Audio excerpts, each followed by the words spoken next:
Hello, and welcome to the second episode of this WWF 1985 save. In the first episode, we covered WrestleMania 1, where we had Hogan defeating Piper to retain the belt, Snuka and Mr. T defeating Paul Orndorff and Cowboy Bob Orton, and Andre the Giant defeating Big John Studd, as well as some other stuff that you should check out on the undercard.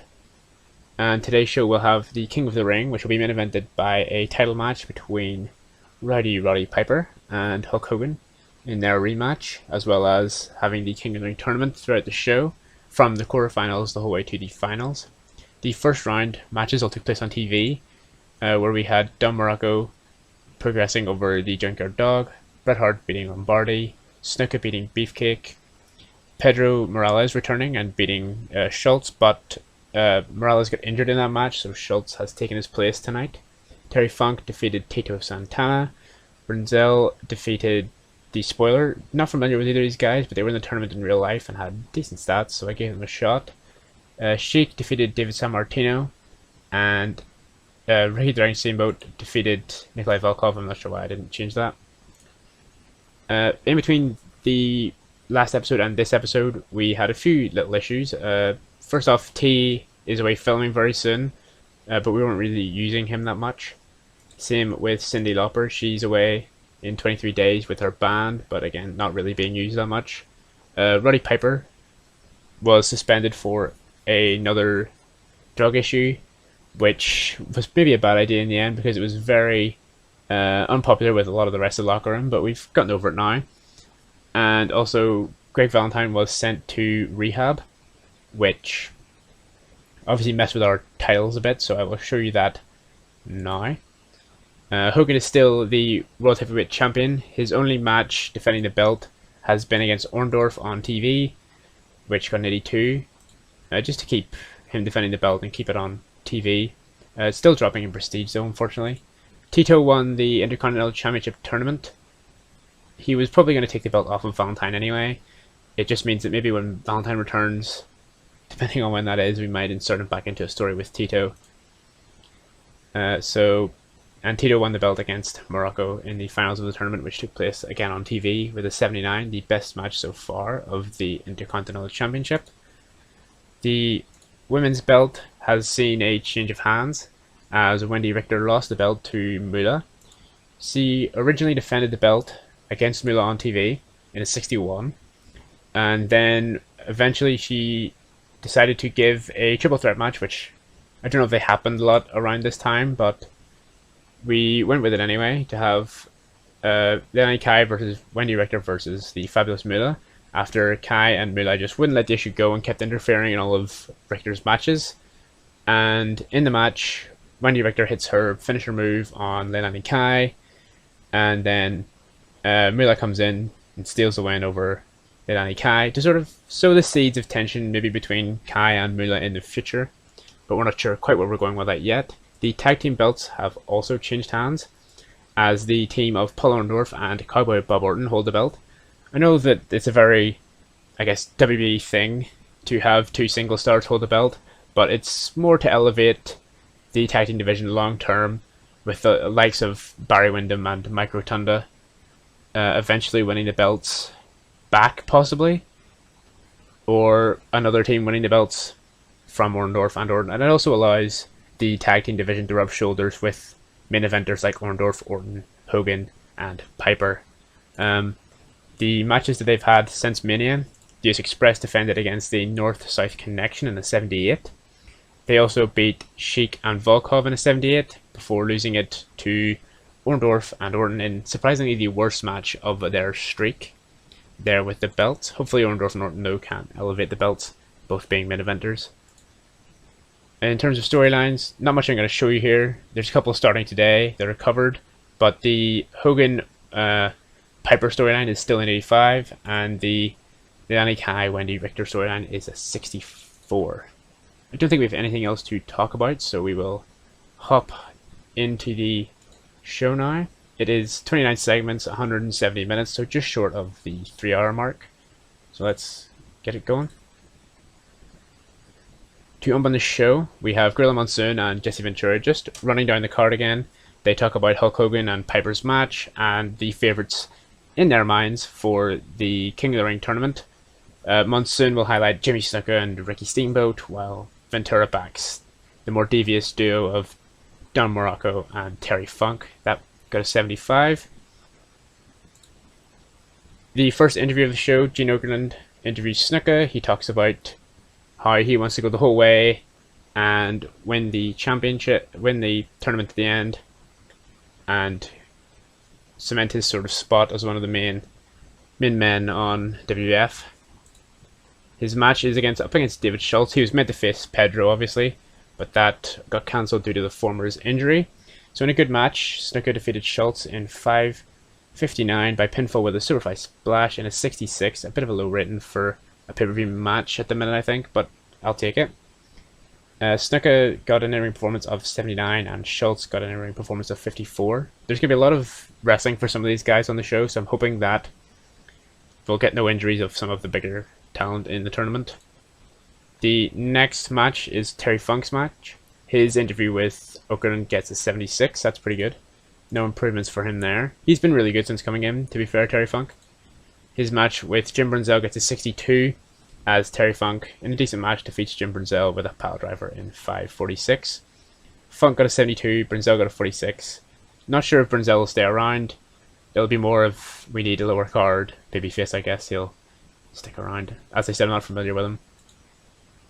Ricky the Dragon Steamboat's interview is up next as he talks about his opponent, the Iron Sheik, in a 67. Sheik is the first opponent to get an interview as well, as he actually has a better promo than Steamboat with his 75, as these two face off in the quarterfinals. And in a 76 rated match, the best match so far, and the most competitive match as well, Steamboat defeats Sheik in 10 minutes and 11 seconds in what was a good match with a decent crowd reaction by pinfall with the flying karate chop. Steamboat had an in-ring performance of 67, the same as the Sheik, and no improvements for either man there. So after the match, Steamboat is beat down by the Iron Sheik and Volkov, who he beat in the first round, only to be saved by Snuka. Snuka runs off Sheik and Volkov, picks up Steamboat, and the two have a bit of a stare down, but sort of nod, almost to say that they'll hopefully see each other in the finals. And Freddie Blassie helped Volkov with this segment. Steamboat looked good, 79 rating. Bret Hart has his interview before his match with Don Morocco in the quarterfinals. It gets a 72, a lot better than I was expecting. Didn't expect such a high grade from Bret here. And Morocco's gets a 71 in his interview. Then Bret and Don Morocco get an 83, a really good rating. Maybe hoping I could have rearranged the tournament for them to get later on, but hopefully their matches will do very well as well. In a bout that had great wrestling and good heat, Don Morocco defeated Bret Hart in 11 minutes 48 with a tombstone pile driver. Bret got a 70, Morocco got a 72. So good start to the tournament here. Jesse Ventura and Gorilla Monsoon hype up how the tournament's been going so far. They talk about Morocco, Snuka, Steamboat, and Funk all advancing. They talk about the Sheik and Volkov beating down Steamboat and whether or not Steamboat will be able to continue with the tournament. So out next is Steamboat. He comes out of the medics with Gene Okerlund, who asks him, if he'll be able to continue or if he'll be dropping out of the tournament. Steamboat, of course, the fiery babyface that he is determined to stay in the tournament, and he's taped up and everything, but he's going to try and give it his best to go all the way. Funk then has his interview where he says that he'll just pick apart Ricky Steamboat and advance to the tournament finals. And of course, that doesn't happen, as in a bout that had good wrestling and a decent crowd reaction, Ricky Steamboat comes from below the ever babyface to defeat Terry Funk in 11 minutes and 50 seconds by pinfall with a roll-up. So Steamboat was struggling in the match, very clearly injured, but was able to get the victory over Funk in a 72. Funk had a nearing performance of 72. Steamboat had a 69. Funk's getting better at his gimmick and is improving in technical skills. Snuka says that he hopes to see Steamboat in the final, and he hopes he'll be able to beat Don Morocco. He got a 74.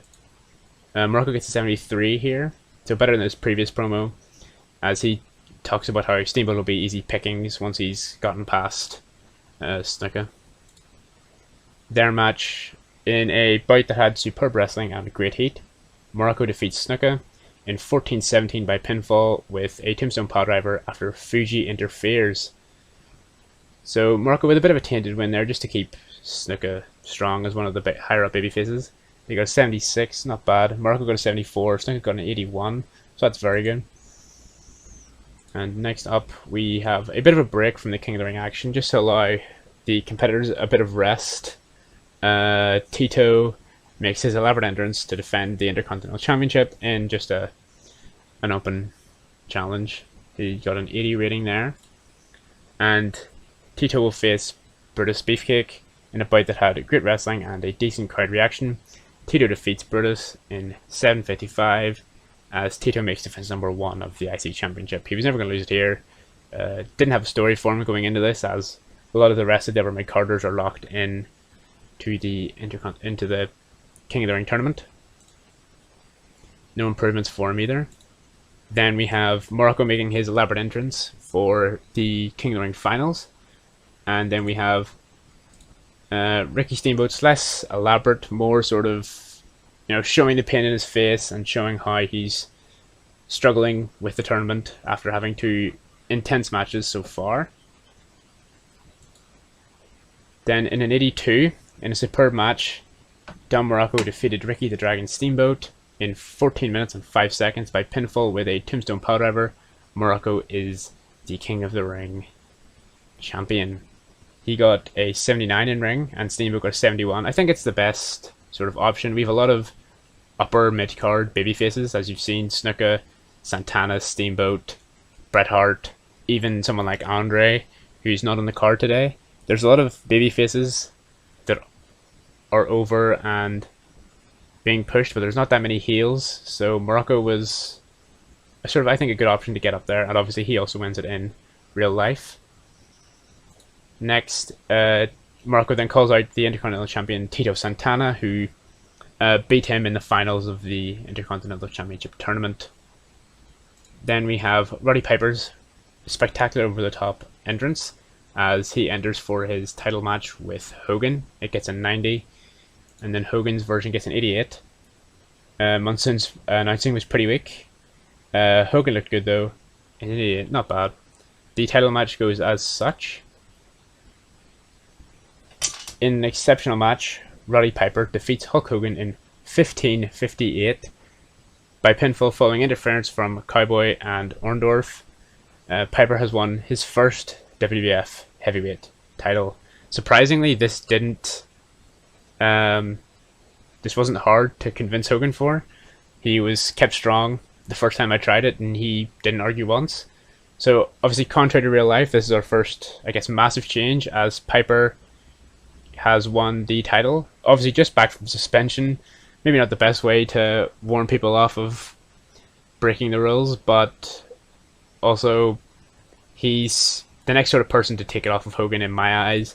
I'm not sure how long he'll hold the belt for, but for now I think the visual almost of him, Orndorff and Cowboy holding all the belts is a good one and a big one for the scene, and then it means Hogan can chase the belts. Him and Piper have good chemistry. This 89 was better than the 88 they got at Mania. Hogan got a 93, Piper got a 90. No improvements, obviously. And the show... Oh. Well, maybe that was a bit of a mistake, as Piper was high on drugs, and the match would have been better. So maybe Piper's reign won't be that long after all. And the show closes with Piper, Orndorff and Orton holding their belts aloft over their heads in what I think is a pretty cool visual of 3 men who are stars at the minute in the company, sort of building a big hurdle for Hogan and the rest of the BB faces like Steamboat, Snuka, Bret, the US Express to topple. So the show got an 87, great show, increased us in 18 regions. We'll make our speech. We were in the Cow Palace, by the way, in front of almost 13,000 people. Hulk will get complimented on his performance. I guess we'll compliment Roddy, just because his performance was very good, and then we will compliment. We'll compliment Morocco. He had the best. He went the whole way in the tournament and had the best tournament match with Bret Hart. Hogan was happy. Piper was pleased. Morocco was pleased. So, let me know in the comments below what you think of our decisions. If there's anyone you think I should sign, or any stories you think we should run. We also have the wrestlers of the year so far.